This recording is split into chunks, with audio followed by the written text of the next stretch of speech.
Gimbal sekarang tuh makin gokil ya, ukurannya kecil buat dibawa-bawa dan bisa buat produksi profesional juga. Tapi makin banyak opsi, kadang malah bingung juga nggak sih pilih yang mana? Nah, di video kali ini gua bakal bandingin beberapa gimbal kecil terbaik menurut gua yang semoga bisa jadi referensi buat kalian menentukan juga mana yang tepat buat produksi kalian.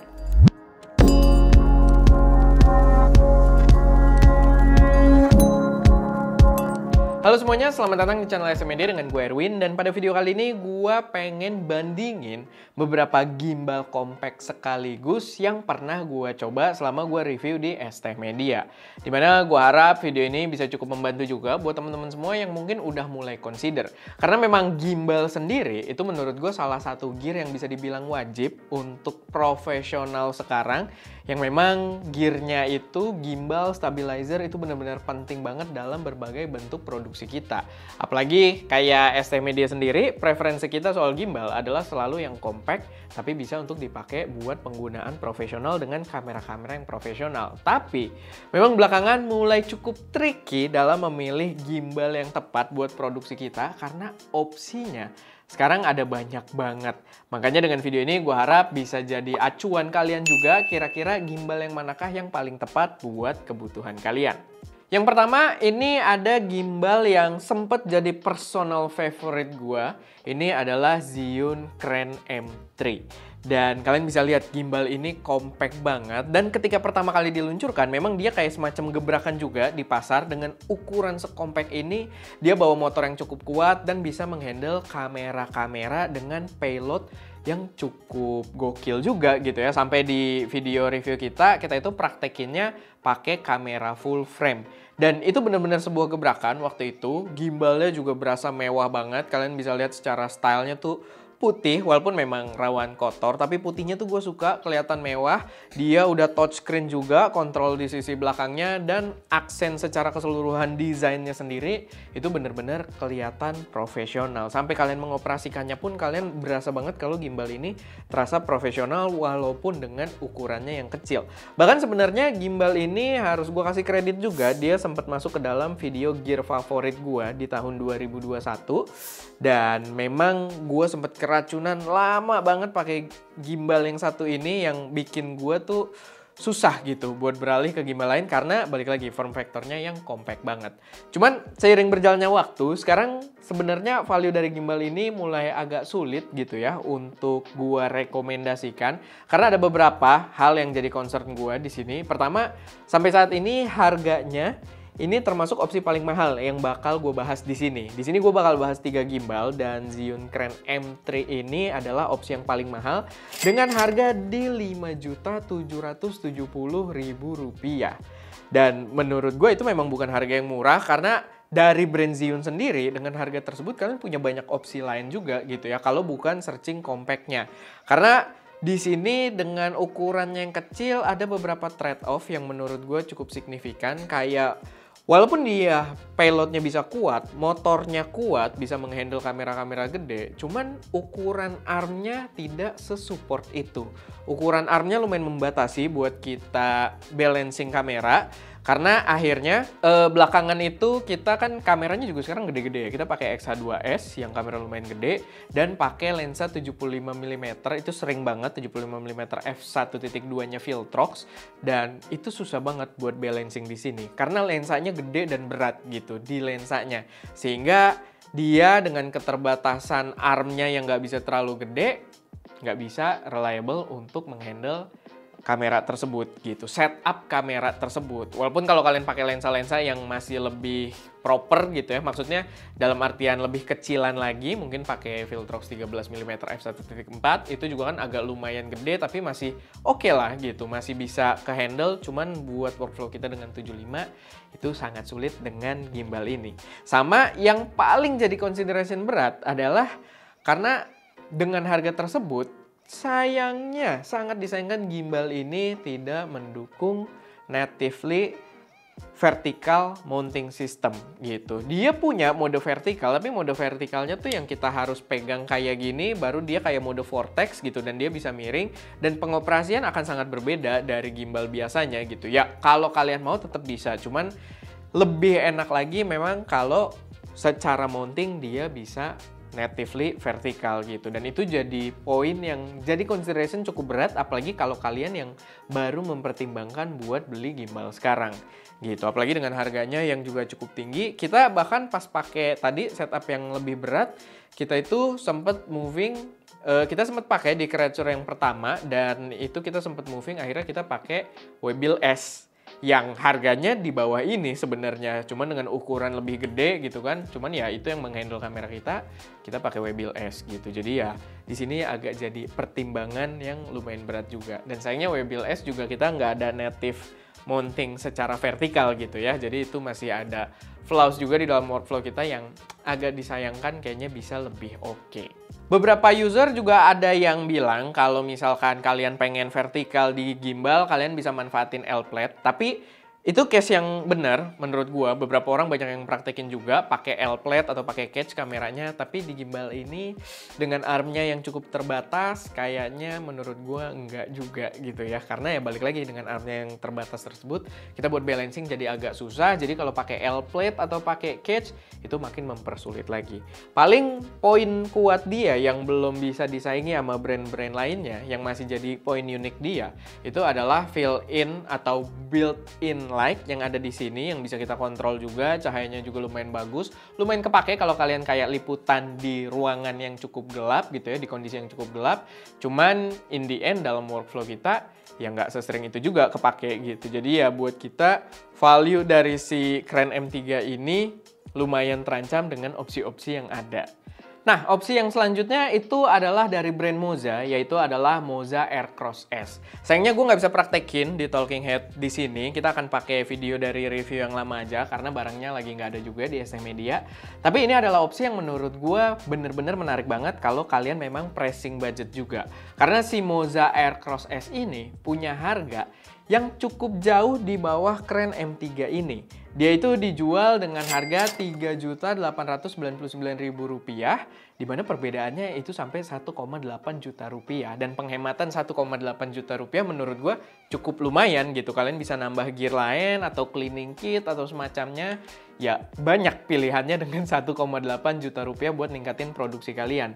Dan menurut gue, dia memang berada di titik yang cukup sweet spot kalau memang kalian press budget. Pertama, mungkin kalau soal impression, dia soal bodinya, build quality, si Moza Aircross S ini sebenarnya kalah sama Kren M3 karena dia belum touchscreen juga, dia bodinya juga plastik yang coatingnya nggak macem-macem ya, masih berasa plastik yang agak enteng gitu. Jadi dia impressionnya nggak terlalu mewah gitu, ketika dipegang juga rasanya nggak semewah seprofesional itu. Cuman yang lucu, on practical side, si Moza Aircross S ini justru malah menang dibandingkan si Zhiyun Kren M3 ini. Dan itu jadi poin yang kuat banget mengingat harganya 1,8 juta lebih murah. Nah, berbicara soal practicality-nya ini, perbedaannya yang utama adalah fleksibilitas di armnya.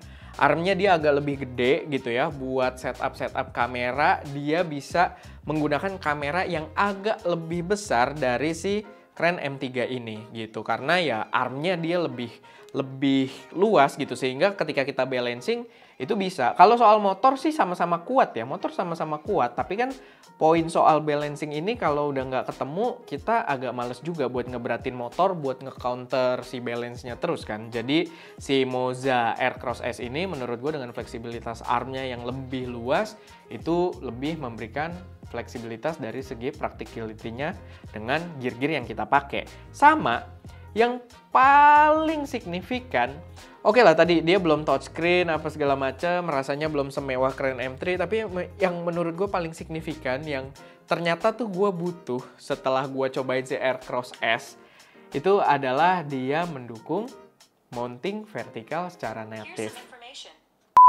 Jadi kalian bisa tinggal lepas aja mounting yang bawahnya, lalu kalian langsung tempelin ke bagian armnya yang sebelah kanan, dan ya nyesuaiin balancing lagi, dan udah mountingnya native. Bedanya apa sih kalau misalkan native dengan mounting vertikal dengan mode vertikal di sebuah gimbal? Menurut gue beda banget, karena dengan mounting vertikal, kita bisa megang gimbal tuh kayak biasa aja gitu. Semua gerakan-gerakan gimbal pada umumnya itu bisa kita lakukan. Beda sama mode vertikal yang kita gimbalnya harus begini, dia masuk ke mode vortex, ya ketika kita gini nggak bisa, dia ngadep atas gitu. Sedangkan kalau misalkan yang pakai mountingnya udah secara native dia vertikal, itu jauh lebih fleksibel dan menurut gua itu jadi hal yang cukup necessary sekarang ketika udah mulai banyak juga gitu konten-konten yang rely on vertical format video gitu. Jadi ya itu yang membuat si Moza Aircross S ini menurut gua jadi value-nya itu lebih kuat dibandingkan si Zhiyun Crane M3 ini. Nah, opsi terakhir yang menurut gua ini makin membunuh si Zhiyun Crane M3. Nih gue jadi agak susah ya, videonya jadi kayak membunuh. Padahal dia tuh personal favorite gue dulu, cuman ya balik lagi dengan persaingan yang ada jadi agak sulit. Tapi gimbal yang satu ini bener-bener menurut gue ngancem banget sih Crane M3. Dimana itu adalah dari brand besar juga, yaitu adalah DJI RS3 Mini. Dimana gimbal ini juga sebuah gimbal compact, tapi kalian bisa langsung lihat ya, bentuk armnya itu jelas menghandle kamera yang sangat berbeda.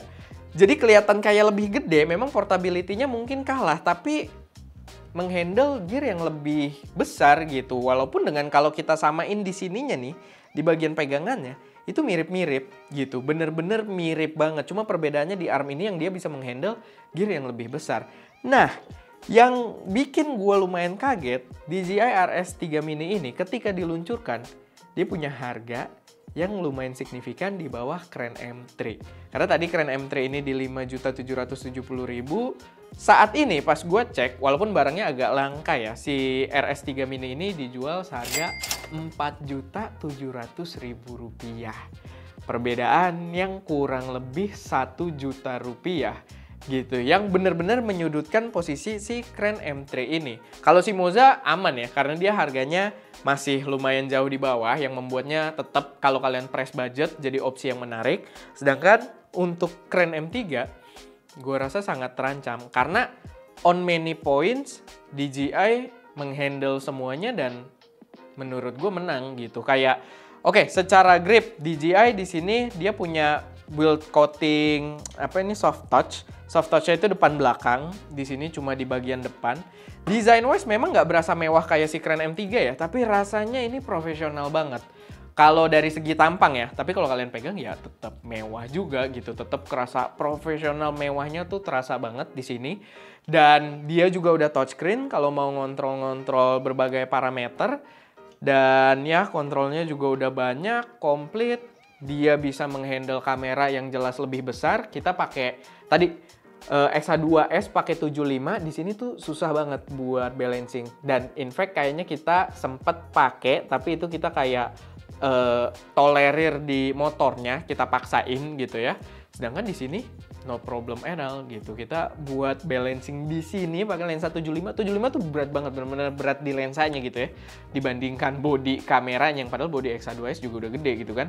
Tapi di sini nggak ada problem sama sekali. Dan masih ada ruang sebenarnya di armnya ini gitu. Masih ada ruang lagi buat setup yang lebih gede, yang membuatnya benar-benar secara praktikal kepake banget. Buat di bawah oke lah, dia mengorbankan sedikit tempat juga, agak berbeda karena armnya yang lebih gede. Tapi menurut gua overall package-nya tetap compact dan menghandle kamera yang jauh lebih profesional. Dan dia juga punya native vertical mounting kayak si Moza Aircross S.